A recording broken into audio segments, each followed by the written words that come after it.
Assalamualaikum warahmatullahi wabarakatuh. Selamat pagi, salam sejahtera buat kita semua. Teman-teman masih dalam seri video logika fasi. Kali ini kita sudah berada di step kedua ya teman-teman. Setelah minggu lalu kita membahas tentang falsifikasi.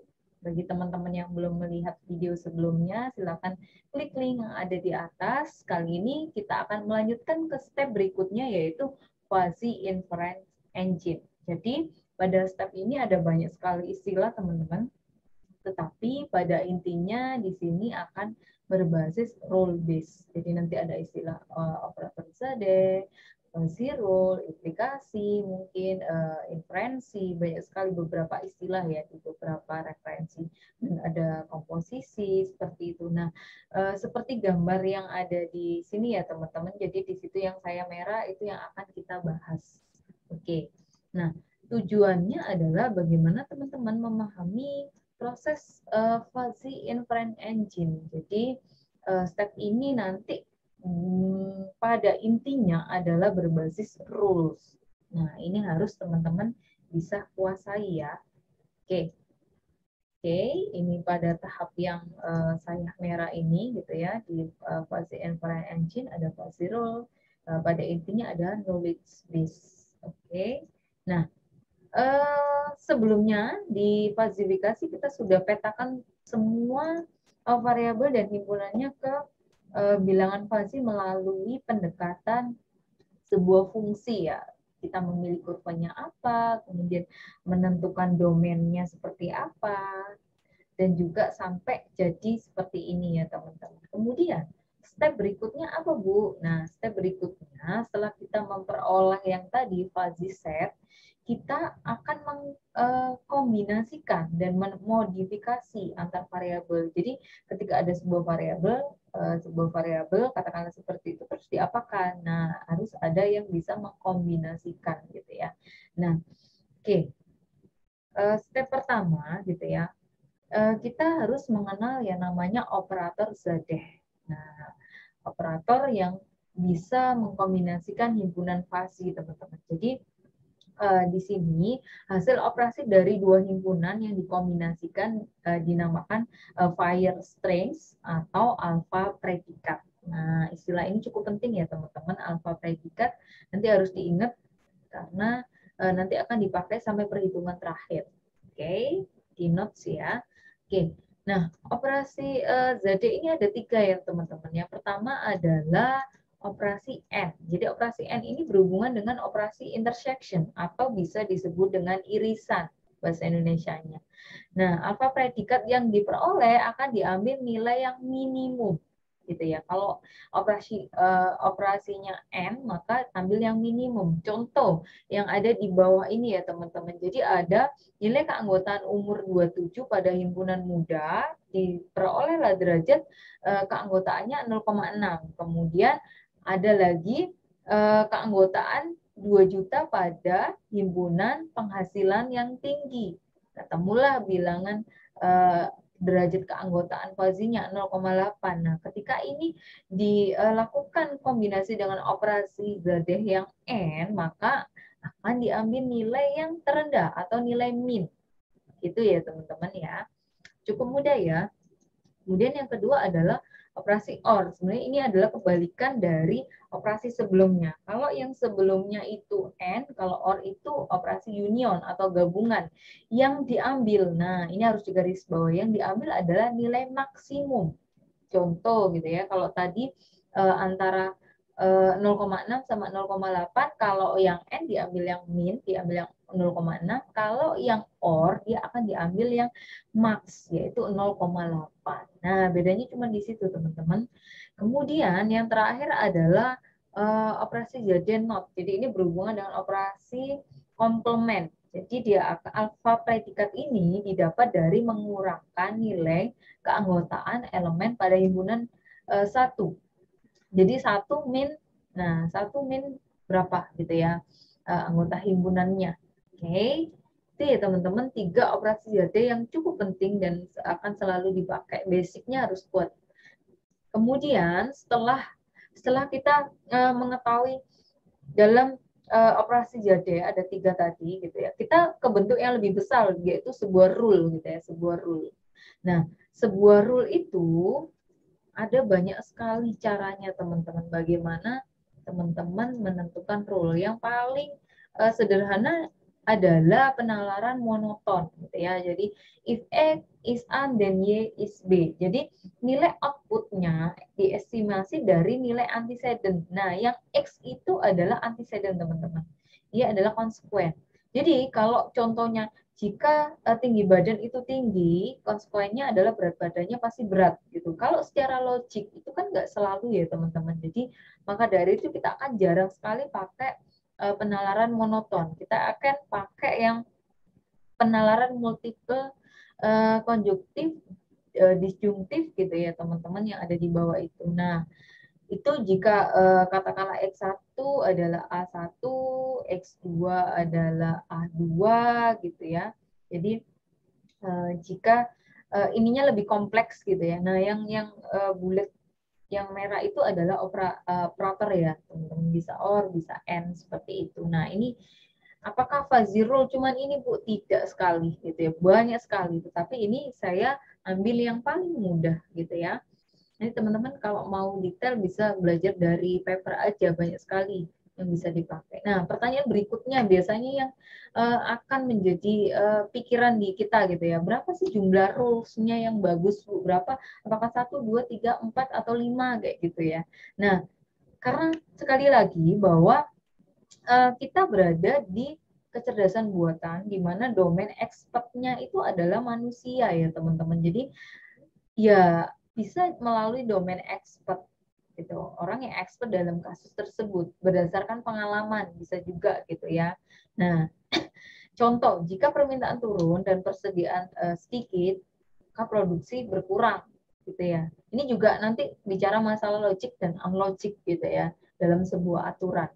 Oke, nah saya akan mencontohkan pakai yang logik dan unlogik teman-teman. Oke,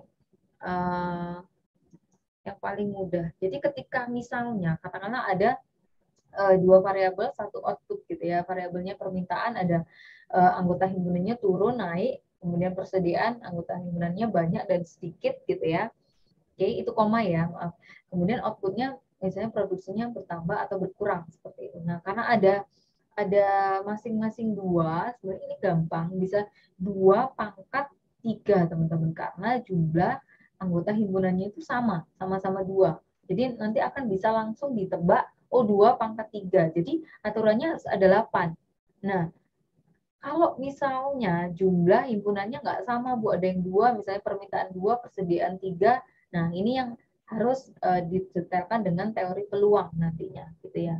Ini yang mudah dulu, misalnya seperti ini. Nah, jumlahnya nanti ada 8, gitu ya. Nah, setelah itu, setelah teori peluang, gitu ya, dari cara menentukan rules, teman-teman harus memilih mana yang logik, mana yang unlogik, yang nggak logik, teman-teman. Nah, di buku-buku itu banyak sekali yang langsung disebutkan 4, teman-teman, bukan 8. Nah, yang 4 itu langsung disebutkan yang logik. Nah, ini adalah gambaran secara keseluruhan rules-nya sebenarnya. Jadi, ada permintaan turun dan persediaan banyak, maka produksi berkurang. Kemudian ada permintaan turun, persediaan sedikit, maka produksi bertambah. Nah, kenapa aku cuma dipilih 4, Bu? Coba lihat yang tidak saya bold gitu ya, yang nomor 2 misalnya. Kalau permintaan turun nih, persediaan sedikit, maka produksi bertambah. Logis nggak rule seperti itu ya? Kalau permintaannya turun, persediaan sedikit, ngapain produksinya diperbanyak? Nah, seperti itu. Jadi itu unlogis, teman-teman, nggak logis. Jadi lebih baik itu dibuang dan pilih benar-benar rules yang logis. Gitu ya caranya ya, teman-teman.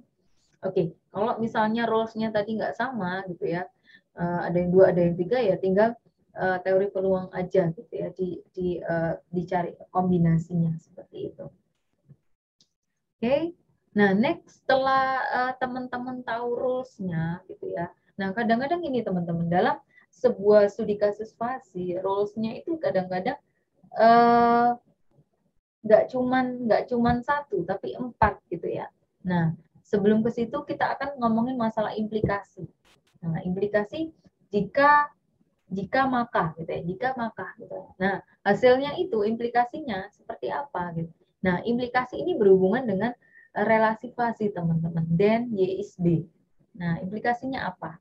Nah, kita bedakan antara ketiga bilangan fasi yang terkenal ya teman-teman. Oke, sebelumnya ini maksudnya di sini adalah ini sebuah gambaran supaya teman-teman tahu gitu ya, supaya teman-teman kira-kira tahu gambarannya seperti apa. Jadi fuzzy inference system ketika ada rule 1, 2, 3 gitu ya. Ada sebuah satu rule kondisi, kemudian ada dihubungkan dengan katakanlah operator CDN, kemudian ada kondisi lagi, then apa hasilnya dari dua kondisi itu. Nah, itu namanya implikasi. Nah, nanti juga ada banyak sekali implikasi teman-teman. Ada implikasi 1, 2, 3 gitu ya.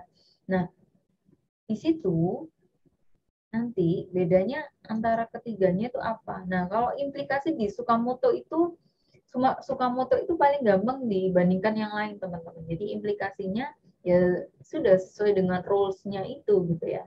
Sesuai dengan rules-nya. If permintaan turun dan persediaan banyak, then produksi barang berkurang. Nah, kayak gitu ya. Udah, ambil aja rules-nya tadi itu. Oke. Nah, kalau yang di Mamdani, teman-teman, nanti bentuknya digambarkan sebagai sebuah kurva gitu ya. Sebuah daerah arsiran, teman-teman. Nah, misalnya ini adalah sebuah kondisi gitu ya. Nah, kemudian implikasinya adalah ini gitu ya. Nah, di Mamdani ini banyak banget. Ini contohnya adalah pakai metode max, teman-teman. Max itu nanti akan dicari dari dua kondisi, akan ditarik garis yang min. Nah, contohnya misalnya ini ya, ada dua garis. Nah, di sini produksinya rendah, kemudian permintaannya naik dan produksinya bertambah gitu ya. Nah, digambarkan dalam masing-masing kurva gitu ya. Nah, yang paling min adalah ini, yang paling bawah di sini ya garisnya, di bagian sini. Maka ini akan ditarik. Nah, ini kan ada garis 3, 1, 2, 3 gitu ya. Yang paling min adalah di sini. Maka akan ditarik seperti ini, teman-teman. Ke sini. Nah, inilah hasil atau implikasinya. Begitu juga nanti aturan 2, 3 selanjutnya. Oke, itu masalah implikasi dulu ya teman-teman. Oke, kemudian yang di Sugeno, ini sebenarnya mirip sekali teman-teman sama yang namanya Mamdani gitu ya.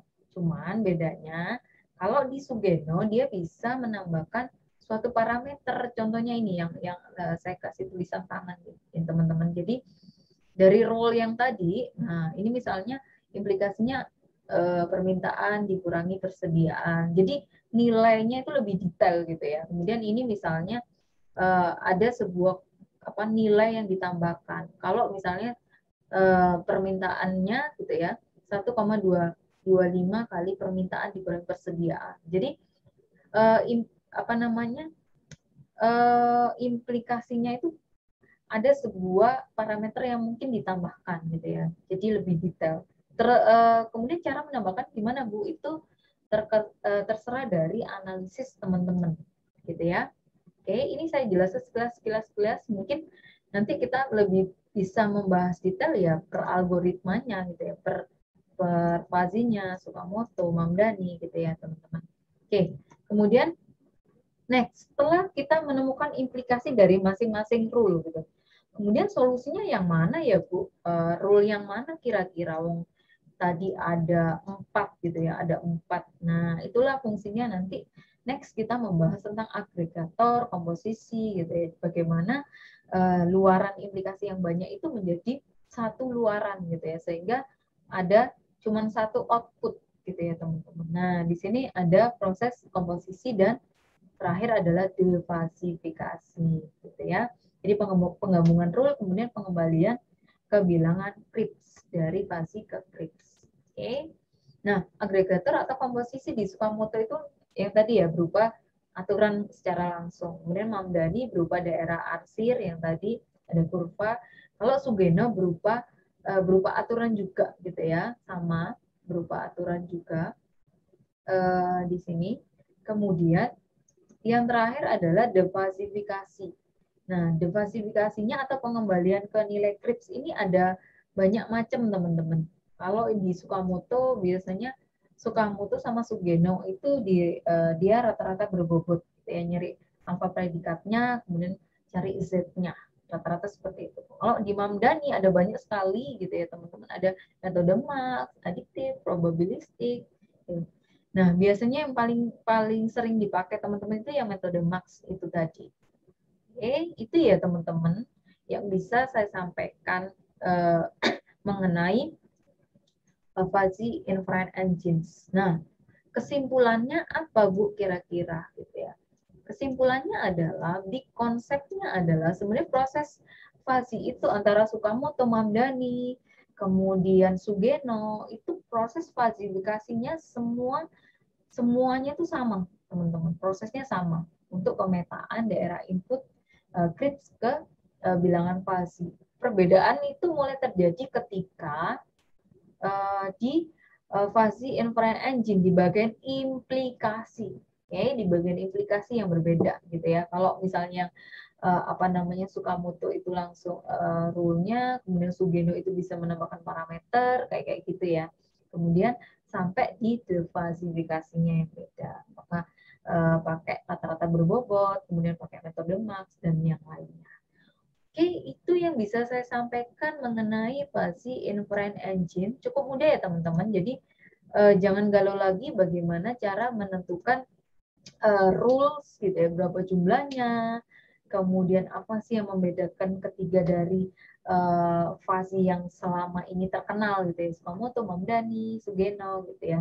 Nah, apakah beberapa materi yang saya paparkan di sini hanya itu? Tidak, banyak sekali teman-teman bagaimana menentukan rules, bagaimana menentukan yang minggu lalu misalnya domain itu banyak sekali metodenya ya teman-teman. Bagi teman-teman yang pengen memperdalam lebih banyak lagi ya banyak baca-baca paper. Jadi ini karena di kelas saya kasih tahu basicnya dulu. Jadi kalau mau improve ya kita bisa improve gitu ya step by step ke video berikutnya mungkin.